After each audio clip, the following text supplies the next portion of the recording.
Bom dia, meus irmãos, bom dia a todos dessa sala, a todos que ouvirão e assistirão esse vídeo através do YouTube. Que sejam abençoados através desta mensagem, porque o sentido da mensagem de Deus é abençoar a vida de cada um. Por isso, nós trazemos com alegria, com satisfação, esta palavra de salvação. Agora nós vamos compartilhar o slide. Vamos dar sequência na palavra de Deus, porque é hora de buscarmos todos os meios para que sejamos fortalecidos na palavra de Deus. É hora de buscarmos Deus em primeiro lugar. Primeiro Deus. Este é o tema dos 10 dias de oração. Esse tem que ser o sentido de cada um de nós, colocarmos em primeiro lugar as coisas de Deus. Depois, as coisas que nos interessam, que também devem estar de acordo com a vontade de Deus. Vamos falar hoje sobre o quinto tema desta semana de oração, verdade viva. A verdade tem que ser viva nas nossas vidas. Não adianta conhecer a verdade, ter conhecimento, muito conhecimento e pouca adoração. A verdade tem que ser latente em nossa vida. A verdade é a palavra de Deus. Podemos começar com Apocalipse 22, 18 e 19, que diz: Eu e todo aquele que ouve as palavras da profecia deste livro testifico, se alguém lhes fizer qualquer acréscimo, Deus lhe acrescentará os flagelos escritos neste livro. E se alguém tirar qualquer coisa das palavras deste livro, ou seja, desta profecia, Deus tirará a sua parte da árvore da vida, da cidade santa e das coisas que estão escritas neste livro. E a árvore da vida aqui, meus irmãos, meus amigos, representa a salvação.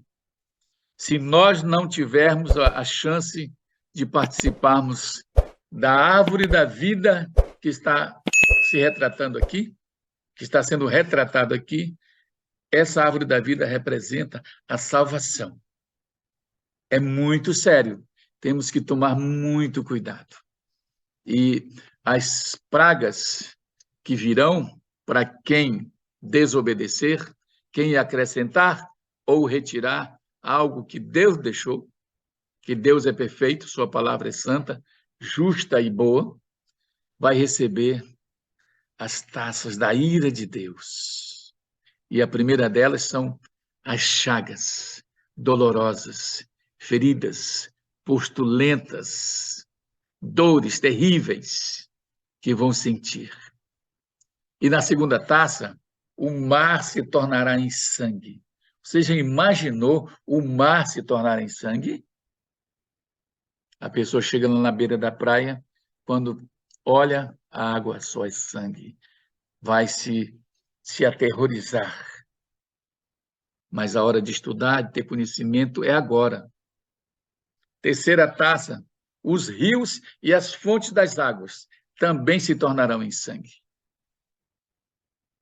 E a quarta taça, o sol baterá na pele como se fosse fogo, queimando a pele dos ímpios, dos rebeldes que não deram atenção à palavra de Deus. E a quinta taça é sobre o reino tenebroso da besta, que receberá as trevas. E a dor de tudo isso que está acontecendo vai ser tão grande que a Bíblia diz que eles vão morder a própria língua de tanta dor, de tanto desespero.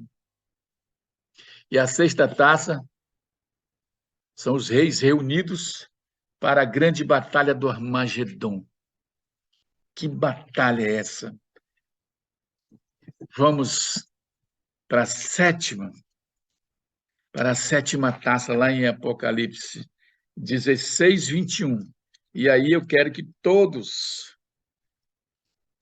confiram em suas Bíblias. Apocalipse 16, versículo 21. que é o sétimo flagelo, que diz assim, ó: também desabou do céu sobre os homens grande saraivada, com pedras que pesavam cerca de 1 talento. E por causa do flagelo da chuva de pedras, os homens blasfemaram de Deus, porquanto o seu flagelo era sobremodo grande. Eu assisti uma chuva de granizo no jornal e foi terrível aquela imagem, muitas pedras de gelo caindo sobre as pessoas, sobre as árvores, sobre as plantas, sobre os carros. Os tetos das casas ficou todo destruído, ficaram todos destruídos. Carros com teto afundado, pessoas machucadas. Agora imagine pedras maiores, pedra mesmo, caindo sobre a cabeça das pessoas. A gritaria, o desespero, o corre-corre, o sangue derramado, sendo derramado das pessoas. Isso vai ser terrível. É a 7ª taça. Tudo isso está sendo anunciado e nós devemos escolher de que lado queremos ficar. Tudo que Deus vai fazer, ele mostra, ele adianta, ele explica para as pessoas, para que você tenha tempo de tomar um lado. De que lado você quer ficar? De Deus ou do inimigo? Do lado do bem ou do mal? Do caminho da perdição ou da salvação? A palavra de Deus não vai mudar pelo conceito que eu humanamente tiver da palavra de Deus. A erva seca, as flores caem, mas a palavra do nosso Deus permanece para sempre. Ô Sião, você que anuncia boas novas, suba a um alto monte. Ô Jerusalém, você que anuncia boas novas, levante a sua voz fortemente. Levante-a, não tenha medo, diga às cidades de Judá: eis aí está o seu Deus. Esse é o momento de nós, filhos de Deus, que conhecemos a palavra, que conhecemos as profecias, pelo poder de Deus, pelo Espírito Santo que move esta igreja, nós conhecemos, e é hora de a gente levar a palavra às pessoas. Começando pela nossa família. Quantas pessoas já estiveram na igreja e não estão mais? Precisam ser ressuscitadas espiritualmente. E nós temos essa responsabilidade. Pessoas da nossa família que nunca estiveram na igreja de Deus precisam estar. E nós temos que levar essa palavra, temos que criar meios, de alguma forma, de evangelizar os nossos familiares. Primeiro os de casa. É hora da gente tomar consciência que Jesus está às portas, que essa mensagem tem que ser espalhada como folha de verão. É hora, meus irmãos, de a gente ficar em alerta. O inimigo não dorme, ele está o tempo todo ao nosso derredor querendo nos tragar. Na primeira falha que a gente tiver, ele vai fazer dano na nossa vida espiritual, na nossa vida física, né? Na vida financeira, conjugal, em todos os sentidos também ele trabalha para destruir a felicidade da humanidade. O temor do Senhor é o princípio da sabedoria. Revelam prudência todos os que o praticam. O seu louvor permanece para sempre. Então, se o temor do Senhor é o princípio da sabedoria, nós temos que temer o Deus Todo-Poderoso. Nós temos que obedecê-lo. Nós temos que fazer a sua vontade, porque a sua vontade são bênçãos para nós. A sua vontade são bênçãos para nós. Temos que ficar com isso na mente. Vamos ler 2 Timóteo 3,14, que a Bíblia anuncia que próximo da segunda vinda de Jesus a esta terra, os homens ficarão de uma certa forma, do qual vamos conhecer aqui em Timóteo 3, de 1 a 14, que diz assim, ó, 2 Timóteo, eu estou em 1 Timóteo, ó, depois tu corta, tá bom?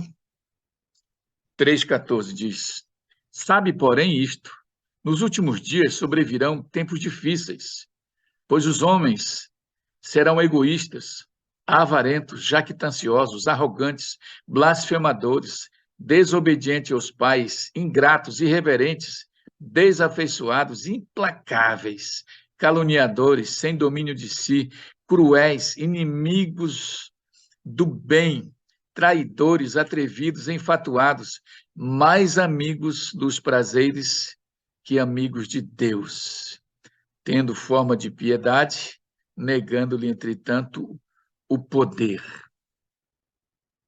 Paremos por aqui. Isso está acontecendo? A humanidade está assim? Está ou não está? É o que nós vemos todos os dias nos jornais, nos meios de comunicação, as pessoas assassinando pessoas, estuprando crianças, sequestrando, praticando as maiores barbaridades do ser humano para com outro ser humano. E a Bíblia anunciou que quando os homens estivessem nessa condição, é porque a vinda do Senhor Jesus estaria próxima. E isso está acontecendo. Está tão terrível que a gente, às vezes, não tem condições de imaginar o que o ser humano teria coragem de fazer com o outro. Então, meus irmãos, essa é uma prova que a vinda do Senhor Jesus está próxima e é hora de tomarmos atenção para que não sejamos enganados como crianças, arrastados pelas ondas e levados de um lado para o outro por qualquer vento de doutrina.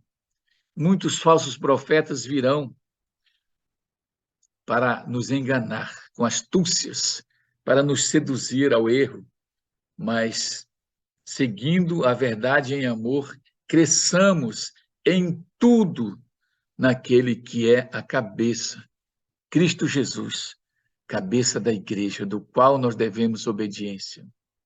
Falando sobre o avanço da corrupção, no Brasil quase a gente nem ouve isso, né? Corrupção, corrupção e corrupção. Mas aqui está falando da corrupção da doutrina pura dos apóstolos, na igreja apostólica, a igreja primitiva.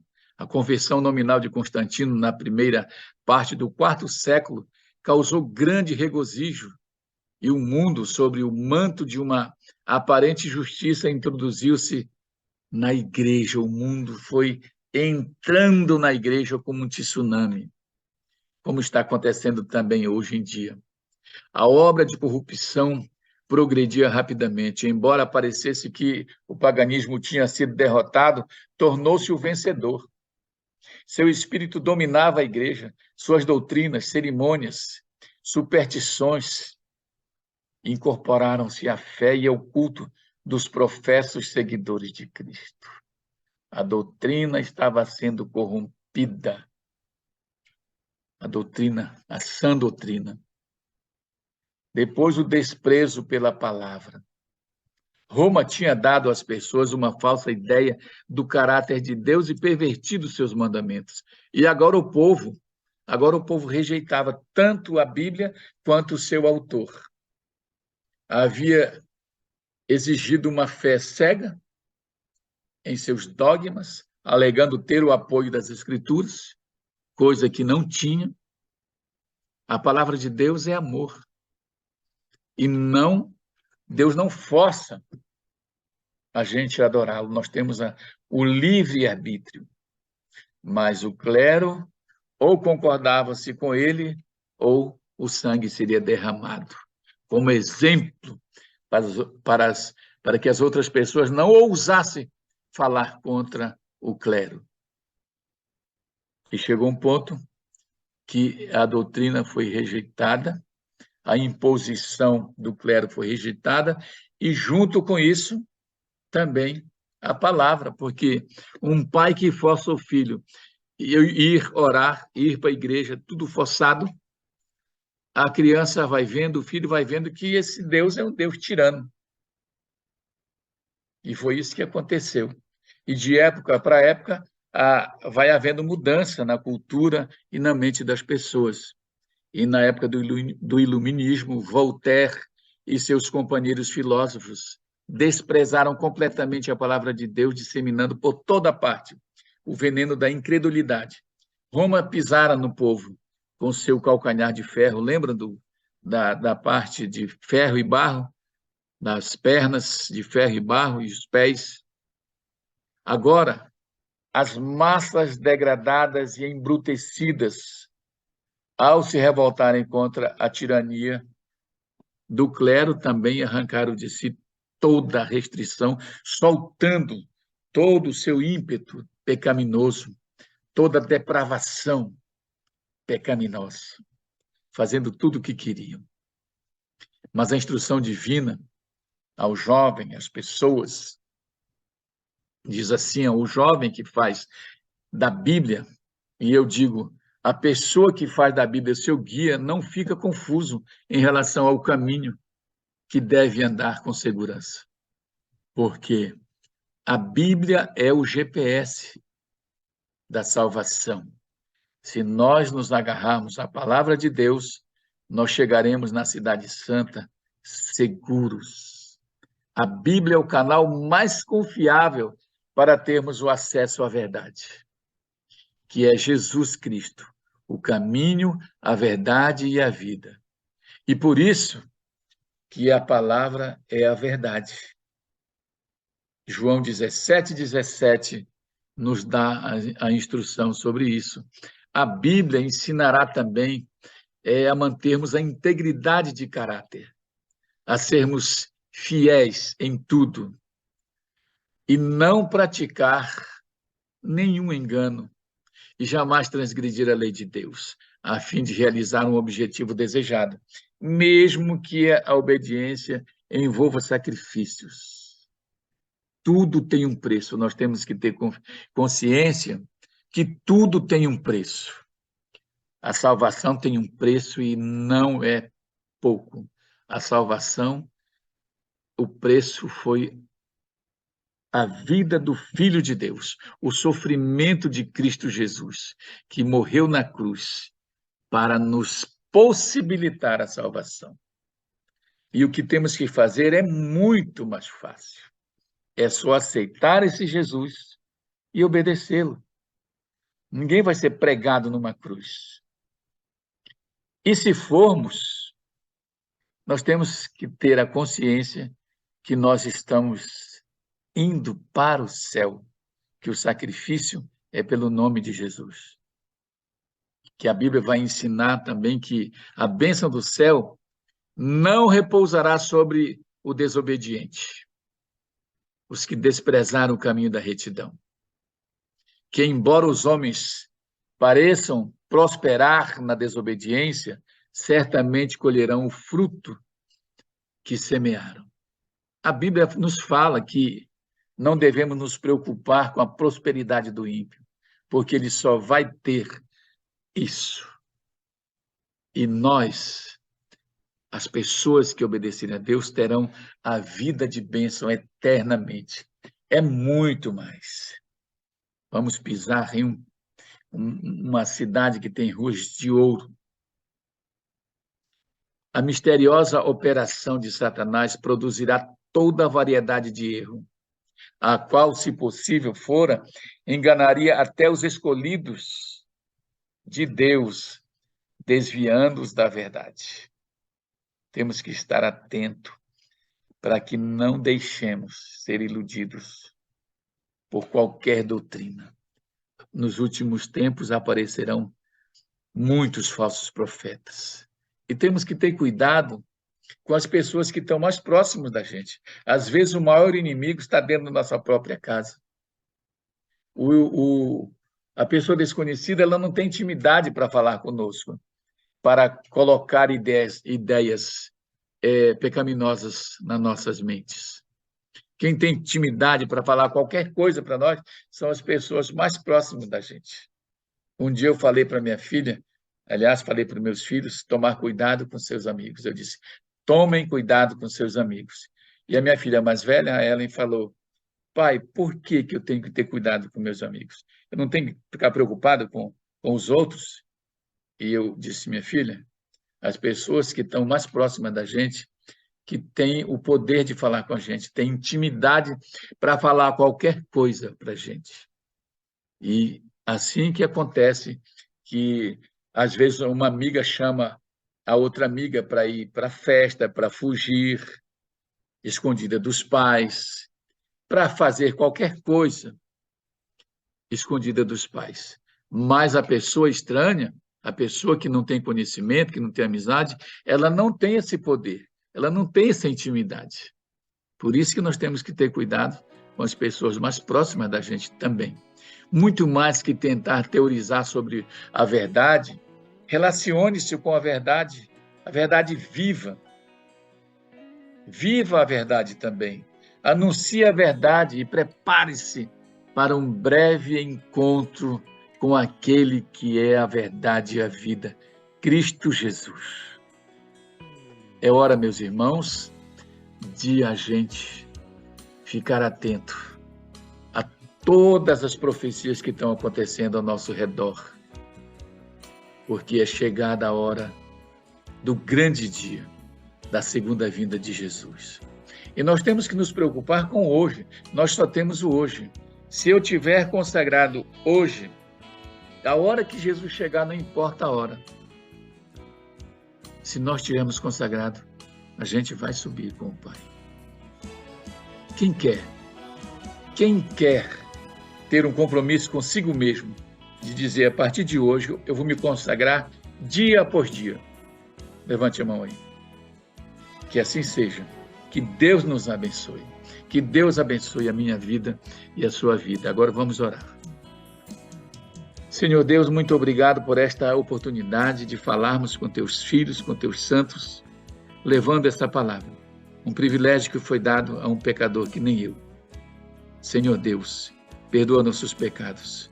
Derrama o teu Espírito na porção da chuva serôdia, que é a tua promessa, do qual nós confiamos, porque o Senhor não falha.